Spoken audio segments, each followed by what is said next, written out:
오늘도 우리가 하나님 말씀 속에서 살아계신 하나님을 인격적으로 만나는 복된 예배가 될 줄 믿습니다. 여러분, 오늘은 이 예언의 말씀을 임봉하지 말라, 이 말씀 그대로 제목을 삼아서 말씀드리려고 합니다. 성경 마지막 장인 오늘 본문의 22장은 바로 전장에서 21장에서는 새하늘과 새 땅이 하늘로부터 이 땅으로 내려오는 모습, 즉 옛 그 새하늘과 새 땅 외부 모습을 잘 보여주고 있는가 하면, 오늘 22장은요 새 예루살렘의 그 내부 모습을 잘 묘사했습니다. 내부 모습을 잘 묘사하고, 또한 성경을 이 마지막 결론을 내리는 그 내용이 바로 오늘 이 본문 내용인 줄 믿습니다. 특히 우리 22장 이 본문 오늘 1절과 5절에 보게 되면 새하늘과 새 땅에 대한 그 내부 모습이 잘 나타나 있습니다. 우리 잠깐 읽고 한번 22장 1절서부터 5절까지 우리 같이 읽어봅시다. 시작.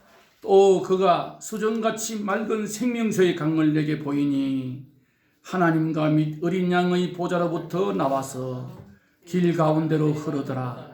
강 좌우에 생명나무가 있어 12가지 열매를 맺되 날마다 그 열매를 맺고 그 나무 잎사귀들은 만국을 치료하기 위하여 있더라.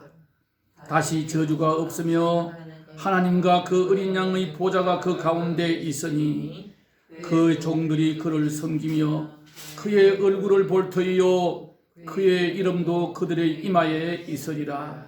다시 밤이 없겠고 등불과 햇빛이 쓸데없으니 이는 주 하나님이 그들에게 비치심이라. 그들이 세세토록 왕노릇하리로다.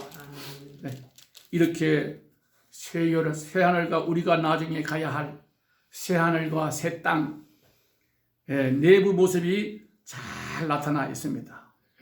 그런데 오늘 여기 보게 되면 이 계시록 말씀을 임봉하지 말라고 천사가 사도 요한에게 말하고 있습니다. 이 성경 예언의 말씀을 임봉하지 말라. 그런데 다니엘서 12장 4절과 다니엘서 12장 9절과 10절에 보게 되면 임봉하라 했거든요. 그런데 여기서는 대조적입니다. 임봉하지 말라. 그 원리는 우리가 간단하게 알 수가 있습니다. 왜 본문에서는 임봉하지 말라고 했을까?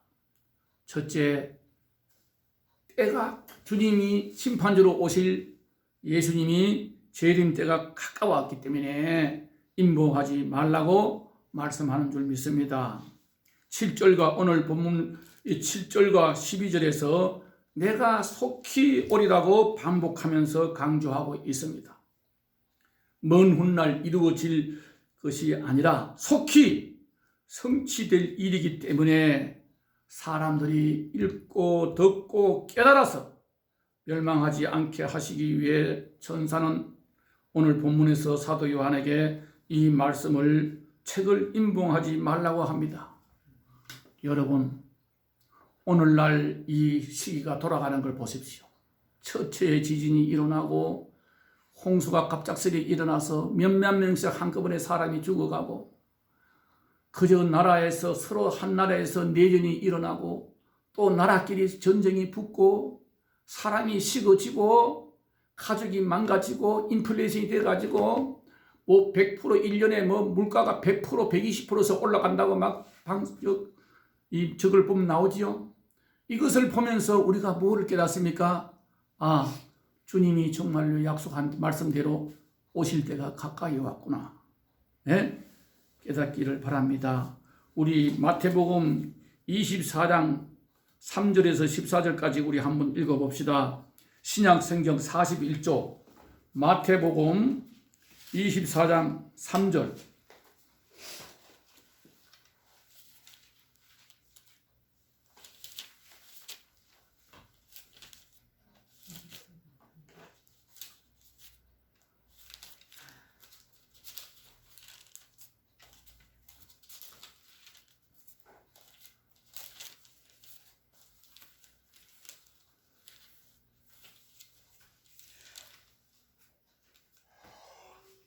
이거 내가 잠깐 착각을 했는데,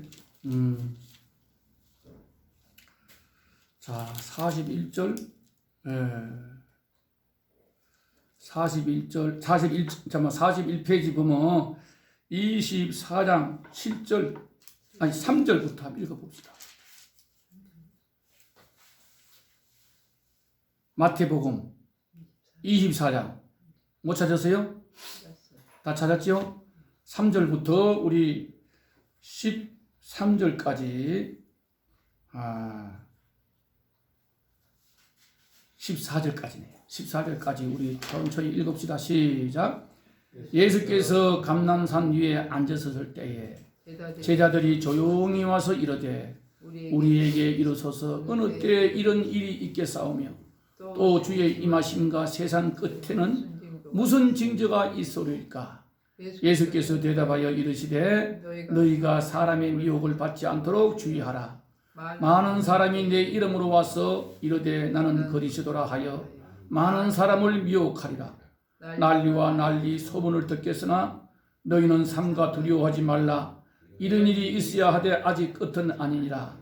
민족이 민족을 나라가 나라를 대적하여 일어나겠고 곳곳에 기근과 지진이 있으리니 이 모든 것은 재난의 시작이니라. 그때 사람들이 너희를 환난에 넘겨주겠으며 너희를 죽이리니 너희가 내 이름 때문에 모든 민족에게 미움을 받으리라. 그때 많은 사람이 실족하게 되어 서로 잡아주고 서로 미워하겠으며 거짓 선지자가 많이 일어나 많은 사람을 미혹하겠으며 불법이 성함으로 많은 사랑이 식어지리라. 그러나 끝까지 견디는 자는 구원을 얻으리라. 이 천국 복음이 모든 민족에게 증언되기 위하여 온 세상에 전파되리니 그저야 끝이 오리라. 이렇게 말씀하고 있습니다. 여러분 그렇지 않습니까? 이 말씀을 쭉 읽어보니까 지금 딱 그 시대가 온 것 같아요. 그리고 웬만한 골짜기라도 지구촌 어디라도 지금은요 이 선교사들이 없는 곳이 없어요. 온 세상 끝까지 이 주님의 복음이 전파되리니 그저야 끝이 오리라. 끝날 때가 같습니다. 주님이 오신 때부터 말세라 했는데 지금은 아주 말세 마지막에 아주 임박한 재림이 가까이 오는 것을 우리는 느낄 수가 있습니다. 지금 보세요, 여러분. 똑같은 기독교인데, 교회인데, 지금 교회 협의회, NCCK, WCC 가입에 있는 사람들 9개 교단이 됐지요. 8개 교단인가? 확실하게 모르는데. 그런데 어제 보니까 내가 그 유튜브를 보니까 명성교회에서 빨리 종전선언을 하자. 북한에 교회가 있으니까 이름만 있지 그게 가짜 교회지, 선전 도구지. 그 조선 교회와 합해서 우리가 종전선언을 하고 평화적으로 나라가 하나가 되자. 이 사람들은 옛날부터 미군을 철수를 원했던 사람들입니다. 종전선언 딱 문재인이가 하던 거 똑같네요. 그 사람들은 내가 그랬잖아, 늘 그랬잖아. 그 사람들은 기독교가 아닙니다. 혼합주의예요. 왜 꼭 예수만 믿어야 구원받느냐? 아문 종교도 구원받지. 왜 꼭 예수만 믿어야 구원받느냐 하는 사람들이에요. 전도도 못하게 하는 사람이요. 차별금지법이요. 통과되면 우리 전도 못합니다. 종교는 다 똑같은데 왜 차별을 두느냐? 여러분 참 무서운 시대에 우리가 살고 있어요. 다른 데 가서 그러면 이해가 가지만 똑같은 목사들이 모인 기독교 안에서 이렇게 완전히 갈라집니다. 여러분 우리가 정말로 정신을 차리지 않으면 내가 그 길이요 진리요 나로 말미암고는 하나님께로 올 자가 없다고 분명히 말씀하는데, 여러분 기독교는 우상 숭배하는 종교가 아니에요. 그런데 왜 똑같은 종교라 합니까? 이 혼합주의자들. 그래놓고 막 이 보수 교단에서 막 항의를 하니까 우리는 교회만 빌려줬대. 이런 식으로 말이지. 여러분 그게 벌써 우리 신앙이 아니다, 이거는 진정한 기독교가 아니다 하면 거기서 탈퇴를 해 나와 이제 교회에 붙어 있고 멀쩡하게. 여러분 주사파교회 거의 다 대형 교회입니다. 예, 내가 늘 그러잖아요. 그 사람들은 말만 기독교지 기독교가 아니라고. 예? 오늘 이 말씀을 보면서 왜 우리는 이 시기에 정말로 정신을 차려 깨어 있어야 하는가 하는 것을 볼 수가 있습니다. 두 번째, 이 예언의 말씀을 읽고 지키는 자에게는 하나님이 축복이 임하기 때문에 이 예언의 말씀을 덮어놓지 인보하지 말라고 합니다. 하나님께서는 모든 인류가 다 하나님의 말씀을 지킴으로 축복과 영생을 얻기를 간절히 바라고 계신다는 사실을 우리는 깨달아야 됩니다. 요한복음 3장 16절에 하나님이 세상을 이처럼 사랑하사 독생자를 주셨으니 이는 저를 믿는 자마다 멸망치 않고 다 구원을 받게 하려 함이라. 예, 성경 66권 중에 가장 한 줄로 묘사한 말씀이 바로 이 3장 16절입니다. 요한복음 3장 16절. 예? 누구든지 하나님의 말씀을 받아들이고 깨달아서 멸망하지 않기를 바라는 우리 하나님의 사랑을 다시 한번 보여주고 있습니다. 계시록 1장 3절에 뭐라 그래요? 이 예언의 말씀을 읽는 자와 듣는 자와 지키는 자가 복이 있다. 때가 가까우다 말씀하고 있습니다. 주님께서 속히 오시겠다고 말씀합니다. 그때 상급이 있습니다. 심판주로 오시는 주님 앞에 우리는 언젠가는 주님 앞에 심판대 앞에 서야 됩니다. 그때 각 사람이 행한 대로 갚아주신다고 분명히 상급이 있습니다. 오늘 우리는 주님이 재림을 임박함을 깨닫고 잘 준비하시는 지혜로운 성도가 다 되시기를 주님의 이름으로 축원합니다. 그리해서 주님 앞에 바로 설 수 있어야 합니다. 주님이 재림하시는 것은 그것을 믿는 성도라면요, 먼저 믿음으로 끝까지 굳게 서야 됩니다. 오늘 아까 그 마태복음 23장 3절에서부터 쭉 보니까 뭐라 그래요? 불법이 성하고 사랑이 식어지고 특별히 믿는 자들에게는 박해가 심하게 옵니다. 그러나 끝까지 견디는 자가 구원을 얻으리라. 여러분, 베드로전서 5장 8절에 건실하라 깨어라 너희 대적 마귀가 우는 사자같이 두루 다니며 삼킬 자를 찾는다고 말씀하고 있습니다. 예. 그 다음에 마태복음 24장 24절에 거짓 그리스도들과 거짓 선지자들 할 수만 있으면 택하신 자들을 미혹한다고 말씀하고 있습니다. 여러분 기억해야 됩니다. 이 마지막 때가 되면 다 내가 재림 예수님의 사람이 몰라준다 하면서 왕노릇하는 사람들이 대한민국에 내가 예수란 사람이 벌써 옛날에도 한 40명 넘었습니다. 엄청나게 많아요. 지금 이 시대는 점점 믿음을 지키기 어려운 때입니다. 사탄은 여러 모양으로 여러 방법으로 우리의 연약한 부분을 이용해서 믿음을 넘어뜨리려고 하고 있습니다. 여러분 깨어 기도하며 말씀으로 무장해야 믿음을 지킬 수가 있는 시대에 우리는 살고 있다는 사실입니다.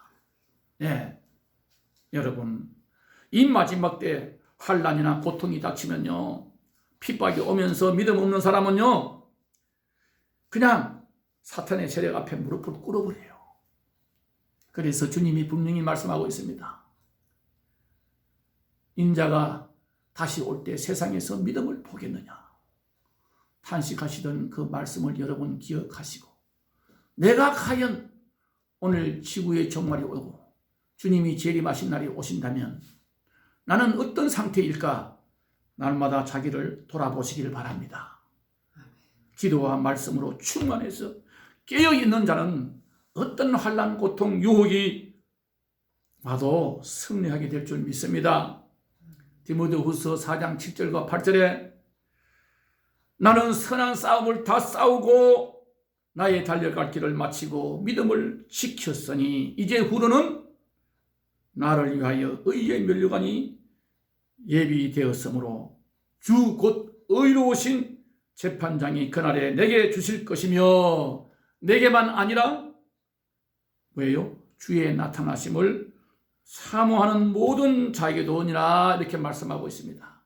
우리 모두가 이렇게 믿음의 승리의 계가를 부를 수 있는 자들이 다 되기를 바랍니다. 이처럼 믿음의 승리자의 계가를 부르는 것은 여러분 우리가 환난을 이기고 말씀에 우리가 몸을 바쳐야 됩니다. 예? 또 우리는 거룩한 삶을 살아야 합니다. 우리는 거룩한 삶을 살아야 합니다. 예. 여러분 우리는 거룩한 삶을 살아야 합니다.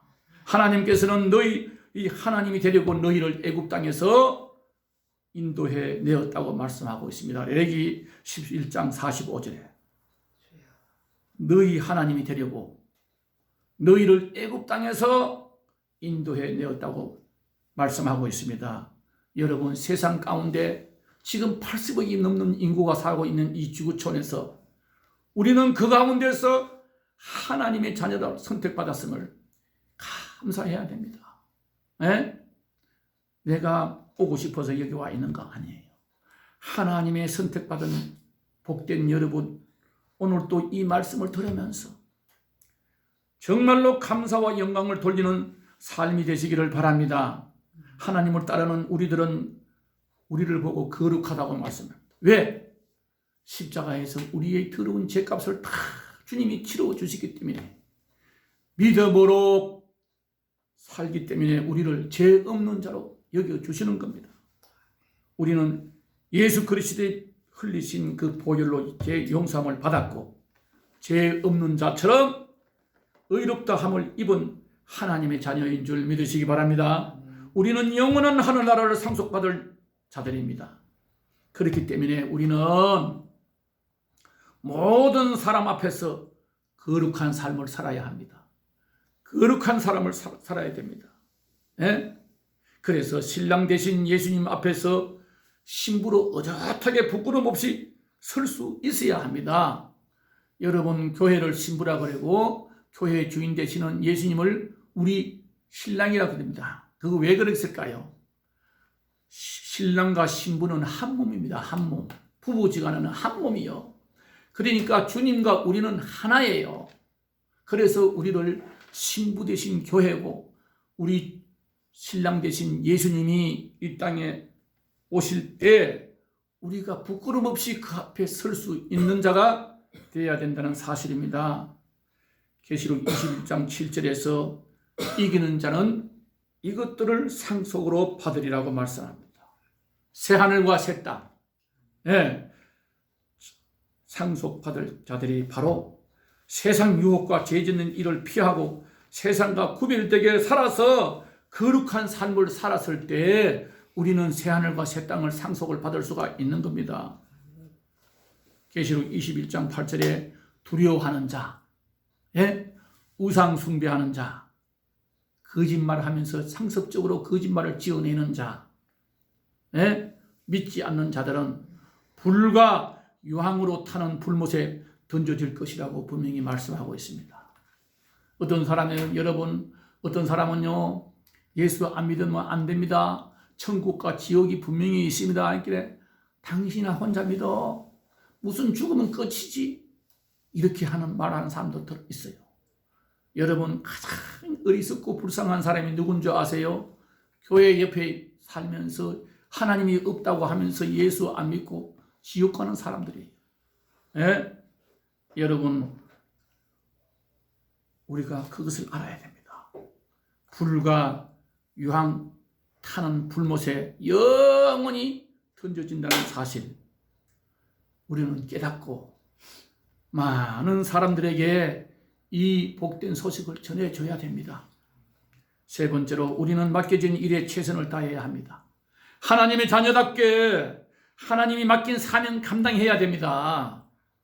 고린도전서 4장 2절에 맡은 자들에게는 구할 것은 충성이니라 말씀하고 있습니다. 그렇습니다. 또 계시록 2장 10절에는 너가 죽도록 충성하라. 그리하면 너가 생명의 멸류관을 내게 주리라 말씀하고 있습니다. 우리는 그냥 뭐 얼굴이 잘생겨서 이거 하나님의 자녀로 선택한 게 아니에요. 다 사명이 있어요. 사명이 있기 때문에 하나님의 자녀로 선택받아서 하나님이 맡기신 일을 우리가 충성히 충성으로 해야 됩니다. 하나님께서 세상의 많은 사람 가운데 우리를 택한 것은 귀한 사명을 주셨습니다. 각자에게 가장 알맞는 직분을 우리에게 맡겨주셨습니다. 그래서 우리는 다른 사람과 비교하면 안 돼요. 예? 불평할 것이 아니라 감사하는 마음으로 최선을 다해 주님 앞에 설 때 칭찬받는 성도들이 다 될 줄 믿습니다. 예. 여러분 히브리서 9장 27절에 한 번 죽는 것은 사람에게 정해진 것이요 이후로는 심판이 따르리니, 여러분 이 세상은 끝이가 아닙니다. 언젠가는 우리는 이 세상에서 이별해야 됩니다. 육신의 장막이 무너지는 순간 육신은 흙으로 돌아가지만은 우리 영혼은 영원히 죽지 않습니다. 주님 심판대 앞에 섰습니다. 이후로는 심판이 따르리니 분명히 말씀하고 있습니다. 때가 마지막 가까웠습니다. 오늘 또 이 말씀 속에서 여러분 내 자신부터 먼저 깨어있는 성도가 되시기를 바랍니다. 자, 한 가지 내가 은혜 받은 예화를 한 분 말씀드리고 말씀을 마치려고 합니다. 여러분 사랑의 원자탄 손양은 목사님 다 아시죠? 영화도 봤잖아요. 네? 사랑의 원자탄 손양은 목사님 그 가서 우리 가족이 말이요 여수가 가서 그 찾아갔는데 그 손양은 목사님이 자식을 둘을 이 공산주의자들이 총을 쏴가 죽였는데 그들을 자기 아들로 양자 아들로 삼고 감사헌금을 냈던 그 봉투가 말이야 아직도 그 손양은 목사님 글씨를 보면서 내가 얼마나 울은지 몰라요. 남들은 한 가정에 순교자가 하나도 안 나오는데 우리 집에서는 두씩이나 주님을 위해서 순교자가 나오게 하시니 감사합니다 하고 감사함을 바친 그 봉투가 아직도 진열되어 있더라고요. 그리고 그 무덤 앞에 갔을 때 우리 가족이 넷이 갔는데 참 여러분 그 앞에서 우리는 머리를 숙일 수밖에 없는 거예요. 어떻게 이런 분은 이렇게 위대하게 믿음으로 살았을까? 근데요 그분 아버님 되시는 손종일 장로님이 있습니다. 손종일. 그 손종일 장로님이 예수 믿고 은혜 받아가지고 나서 경남 함양 그 손씨들 문중 제사를 드리잖아요. 가을 되면. 거기 제사에 갔는데 사람들이 다 모여가지고 문중 제사를 드렸는데 이 사람은 예수 믿고 은혜 받아가지고 절을 할 수 없고 딱 장성처럼 제사가 끝날 때까지 서 있다가 어떻게 한 줄 아세요? 그냥 그 제사상을 다 뒤집어 엎어버립니다. 뒤집어 엎어버리고 이 죽은 자 무덤 속에 아무것도 없는 무덤 앞에 제사하지 말고 살아계신 하나님 앞에 예배를 드리시오. 이랬다가 동네 문중 어른들 붙잡혀가지고 쭉 뚫어 두들겨 맞고 동네 사람들이 다 미친놈이라고 내놨습니다. 그리고 그 손종일 장로님 어머니도 너는 완전히 미친놈이구나 이렇게 인정했어요. 그런데 그 손종일 장로님 부인이 손영은 목사님 어머니가 밖에 나가면요 당신 남편은 미친놈이야 미친놈이야 해가지고 집에 돌아와서 싸움이 벌어집니다. 부부 싸움이 벌어집니다. 당신이 왜 그리고 미친 사람 들고 사느냐? 그래도 이 손종일 장모님이 입만 열면 예수밖에 없다고 막 온 동네를 떠들고 다니면서 복음을 전하고 결국은 그 가족이 다 예수 믿게 됐어요. 그 예수 믿게 되고 그 장로님 세 아들이 모두 다 목사가 됐습니다. 그 중에 제일 큰 아들이 누구요? 손양은 목사님이에요. 네. 그 손양은 목사님이 7살 때 그 손종일 장모님이 말이요 교회가 건축을 하게 됐어요. 그 건축하는데 그분들이 그때 당시 논이 밭은 얼마 있는지 모르고 논이 5마지기 있었어요. 그런데 그 장모님이 그냥 3마지기를 팔아가지고 교회에 건축을 바쳤어요. 그랬더니 부인이 하는 말 어차피 그 2마지 가지고 우리 먹고 못 살아. 같이 그 2마지 내가놓으면 뭐하냐고 마주 팔아가지고 그냥 교회에다 다 바쳐버렸어요. 그랬더니 미친놈이 교회에다가 재산 다 바치고 원래 무엇을 먹고 사는지 보자고 말이야. 온 동네 사람이 조롱을 하는 거예요. 교회 다 바치고 뭘 먹고 살래 이 사람아. 막 이러니까 손종일 장모님이 하는 말, 사업하다가 망해가지고 빈손 들고 있는 자도 있고, 노름판에 가서 노름하다가 빈 털터러가 된 자도 있고, 병이 생겨서 병원에 가서 병원비로 다 몽땅 날리고 빈 털터러가 된 자도 있지만은 우리는 교회에다 다 바쳤으니까 저 교회가 건축되면 교회로 다 남아있지 않느냐, 이렇게 말을 하는 거예요. 그런데 그 당시 어떠냐 하면 일본 옛날에 그 대지진 알잖아요. 큰 대지진이 일어나가지고 불이 나고 막 해가지고 많은 사람이 죽었다고 소문을 나는데, 이 손종일 둘째 동생이 일본에서 그때 유학을 하고 있었어요. 손종문. 에? 그 유학을 하고 있는데 일본에 찾아갈 수도 없고 연락이 없어서 그 가족이 교회에 가서 금식 기도를 합니다. 하나님, 우리 동생이 일본에서 유학 중인데 대지진이 나가지고 많은 사람이 죽었다고 소문은 오는데 우리 동생 종문이는 소식도 없고 편지도 없습니다. 금식 기도를 했더니 어느 날 편지가 도착했어요. 저는 잘 살아있으니 무사히 살아있으니 걱정하지 마세요. 그리고 그 일본 나라에서 그 복구비로 말이요, 피해 그 보상을 주는 그 수표를 보내왔어요. 그런데 그 수표가요, 그 당시 그 손종일 장모님이요, 그 동네에서 노를 사는데 7마디를 샀어요. 몽땅 다 바치고 동네 사람들을 어떻게 보자고 조롱을 했는데 어머, 오히려 2마디 더 늘어났어. 여러분, 참 우리의 기도를 들으시는 하나님, 우리의 눈물을 보고 계시는 하나님, 살아계신 하나님 앞에 여러분 죽도록 충성하는 자가 되시기를 주님의 이름으로 축원합니다. 누가복음 6장 38절에 보게 되면 주라, 그리하면 너희에게 줄 것이니 곧 후이되어 누르고 흔들어 안겨준다고 말씀하고 있습니다. 살아계신 하나님은 우리의 기도를 듣고 있습니다. 우리의 형편을 다 보고 있습니다. 우리 생각을, 우리 중심을 다 보고 있습니다. 우리의 피난처가 되어주시는 살아계신 하나님께서 하나님을 의지하고 충성하는 성도에게는 밤에 찾아오는 공포와 어두울 때 퍼지는 전염병, 밝을 때 닥쳐오는 재앙들을 두렵지 않게 지켜주시는 하나님께 여러분 우리 인생을 맡기고 하나님 말씀대로 순종하시기를 축원합니다. 지금까지 여러분 살아온 것을 한번 돌아보십시오. 내가 어제 저녁에 이 말씀을 준비하면서 정말로 굽이굽이 어려운 고비를 넘어가면서 이 76년 동안에 살아온 것을 돌아보면요, 정말로 그때 내가 어떻게 살아남았을까, 아찔한 순간들이 너무 많아요. 이것이 다 하나님의 보호였구나, 하나님이 지켜주셨구나, 그렇게 하나님의 은혜를 깨달을 수가 있습니다. 여러분, 정말로 우리가 이 마지막 때를 살아가는 성도들이요, 하나님 말씀에 굳게 서서 거룩한 삶으로 세상과 구별되게 살아서 속히 오실 예수 그리스도를 사모하면서 미래의 풍요로운 결실을 위해 오늘 땀과 눈물을 심도록 힘쓰는 성도가 되시기를 주님의 이름으로 축원합니다. 나를 온전히 포기하면요, 믿음으로 승리할 수가 있습니다.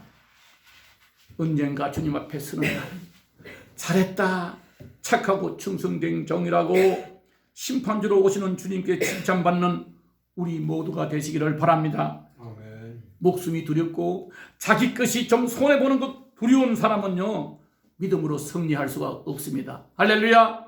기도하겠습니다.